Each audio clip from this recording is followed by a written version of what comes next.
Hai, apa kabar semuanya saudara? Sukacita dari surga melimpah bagi rumah tangga saudara, melimpah bagi pekerjaan saudara, melimpah dalam setiap kehidupan saudara. Kita masuk pada bagian yang terakhir, the seven word of Christmas.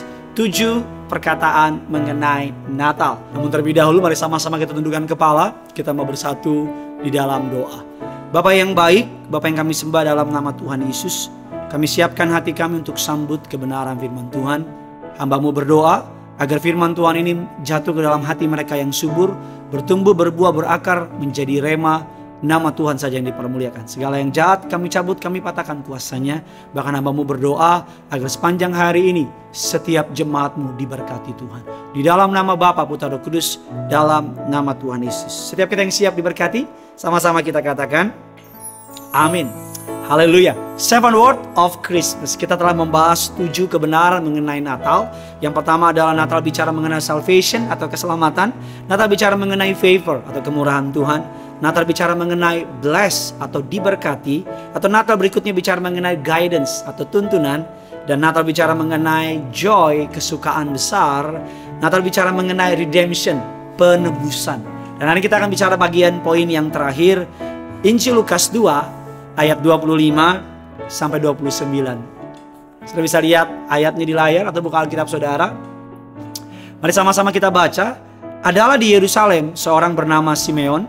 Ia seorang yang benar dan saleh, yang menantikan penghiburan bagi Israel. Roh Kudus ada di atasnya, dan kepadanya telah dinyatakan oleh Roh Kudus bahwa ia tidak akan mati sebelum ia melihat Mesias, yaitu Dia yang diurapi oleh Tuhan. Ia datang ke bait Allah oleh Roh Kudus. Ketika Yesus anak itu dibawa masuk oleh orang tuanya untuk melakukan kepadanya apa yang ditentukan oleh hukum Taurat, ia menyambut anak itu, menatangnya sambil memuji Allah. Katanya, "Sekarang biarlah hamba-Mu ini pergi dalam damai sejahtera sesuai dengan firman-Mu." Tahukah saudara bahwa damai sejahtera yang Yesus tawarkan bukan damai sejahtera yang main-main.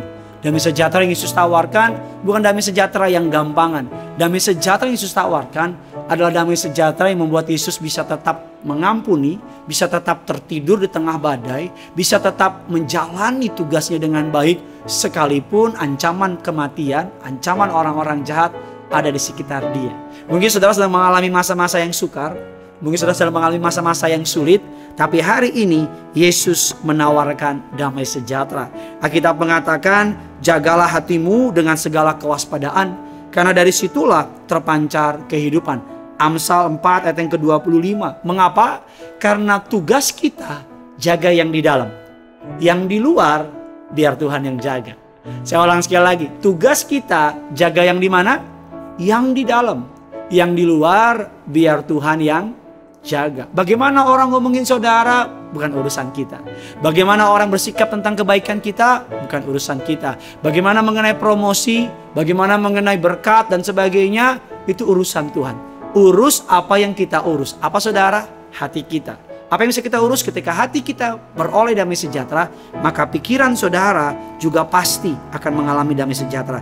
Ketika hidup saudara berkenan di hadapan Allah, ketika saudara tahu damai sejahteranya melimpah dalam hidup saudara, maka saudara akan melihat segala yang terbaik dicurahkan dalam kehidupan saudara.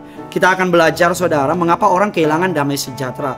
Yang pertama, ketika orang kehilangan damai sejahtera akan menjadi gampang stres, mudah emosi, menjadi gampang kecewa, menjadi gampang putus asa, bahkan cenderung berpikir negatif, nekat, dan mengambil jalan pintas. Kalau saudara mempelajari yang membuat kapal tenggelam bukan air di sekitarnya, tapi yang membuat kapal tenggelam adalah ketika air masuk ke dalam kapal.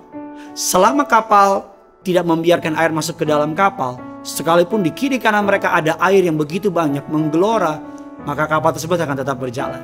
Selama saudara menjaga hatimu kepada Tuhan, selama saudara mengandalkan Tuhan dan menyerahkan semua permasalahanmu kepada Tuhan, maka selama itu saudara dan saya akan baik-baik saja. Alkitab katakan orang yang hidupnya mendahului Tuhan, orang yang hidupnya senantiasa mendahului Tuhan, mencari Tuhan dan mengandalkan Tuhan, akan beroleh damai sejahtera yang seperti sungai yang tak putus-putusnya. Doa saya agar saudara boleh mengalami damai sejahtera yang indah. Doa saya agar dalam hidupmu ada damai sejahteranya Tuhan. Undang damai sejahteranya masuk ke dalam hati saudara. Undang damai sejahteranya memerintah dalam hidup saudara.